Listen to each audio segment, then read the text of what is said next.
Welcome to Reflect with Ed Fassio. Get ready to experience one of the world's first 100% digitally generated podcasts, where we take a step back, dive deep, and strive to learn new things. Join us as we unpack thought-provoking ideas, personal reflections, and inspiring stories to help you stay in the know. Reflect is brought to you by the minds at ByteBrain and powered by emerging technologies from Google, HeyGen, OpenAI, and 11 Labs. Thanks for tuning in. Now, relax and prepare to reflect.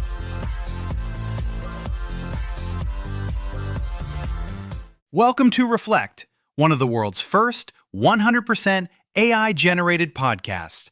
I'm Hale, and Julius, I have to say, today we're going somewhere most AI shows will never take you. A job site. A job site with pipe fitters, electricians, HVAC techs, the people whose hands are literally building the physical infrastructure that makes every AI model on Earth actually run. And here's the wild part. The same people building the data centers that power AI, nobody's asked them if they want to use it. That's the story, and it's one of the most important workforce stories happening right now, hiding in plain sight, behind a hard hat. Let's set the scene.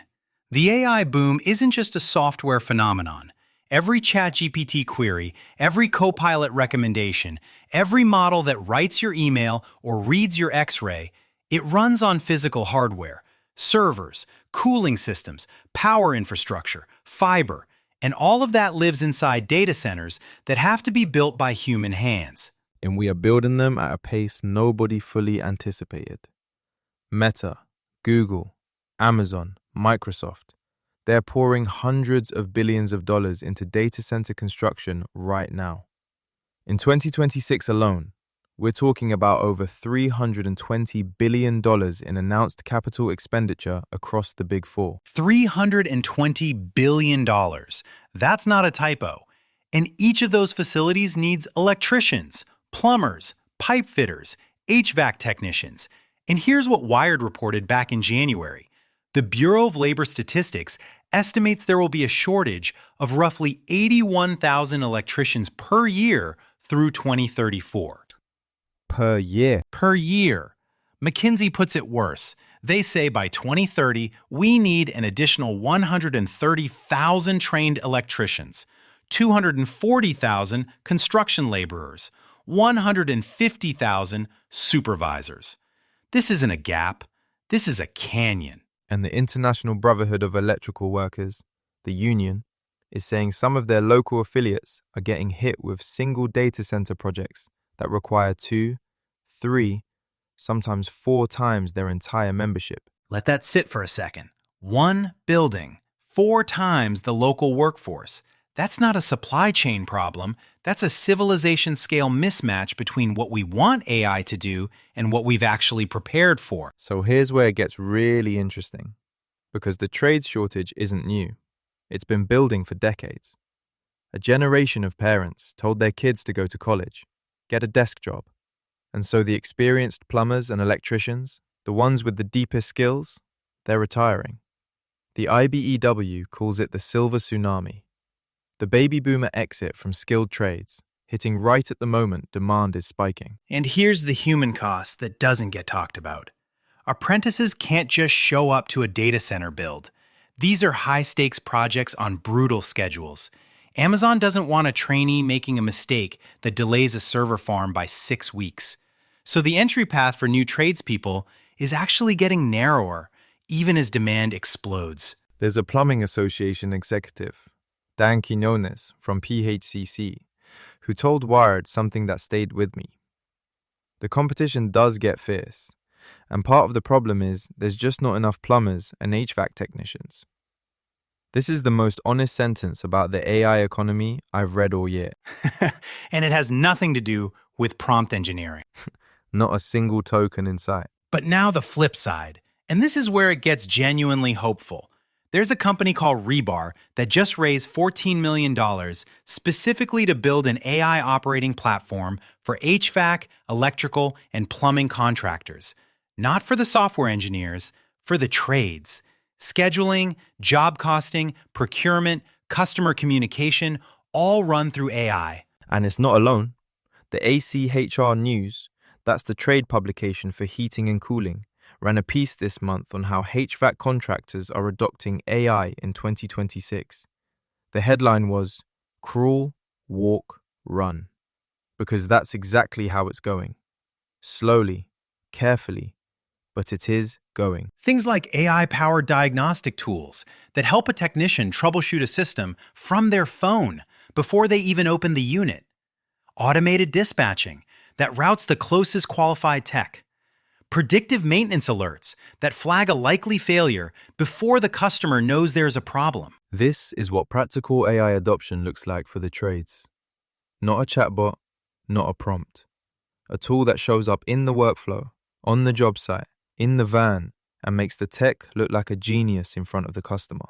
Google also just donated to the Electrical Training Alliance, an effort to upgrade 100,000 existing electricians and train 30,000 new apprentices by 2030, because the tech industry is finally realizing if you want the world to run on AI, you need the people who keep the lights on. The bigger question here isn't just, will AI replace tradespeople? Because the honest answer to that is, not anytime soon, and probably not in the way you're imagining. What AI can't do is run a pipe through a wall.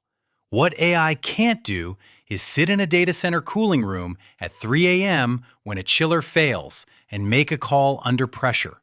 What AI can't do is look at a system that was installed in 1987 and figure out what's wrong based on 40 years of institutional knowledge in the technician's hands. What AI can do is help that technician do twice as much in a day, document their work automatically, get paid faster, run their business without a back office. And that's what the smart companies in the trades are figuring out right now. And here's what makes this a Reflect story. We talk a lot about who AI is for.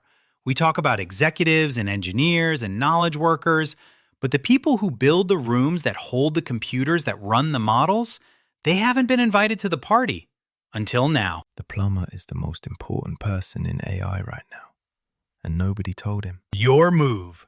If you're in a trade, electrical, HVAC, plumbing, construction, start your AI education at the tool level, not the theory level.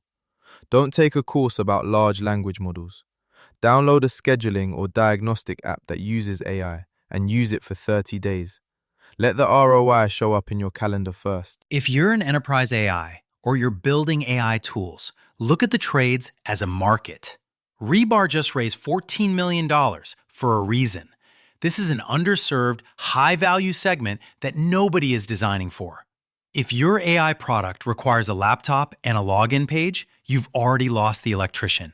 And if you're a parent or a counselor or a young person trying to figure out your path, know this. A licensed electrician in 2026 earns more than most computer science graduates. And the licensed electrician who knows how to use AI tools, that's the most future-proof career on earth right now. Thanks for listening to the Reflect podcast, where we're telling the future. Are you in it? Visit reflectpodcast.com and share your story. Stay grounded. Literally. The trades are holding up the world, and the world's catching up. In the cyber ocean of online voices and recycled content, something different has arrived. Reflect isn't just another podcast, it's the future of storytelling, powered entirely by AI. From curating data to assembling thought-provoking ideas, we've redefined how journeys are told. Reflect is a podcast that thinks, learns, and evolves with each episode. Every tale, every insight, crafted by the most advanced AI technologies. A podcast that disrupts the industry, breaking free from traditional formats, taking you on an entirely new experience. So tune in now and reflect. We're telling the future.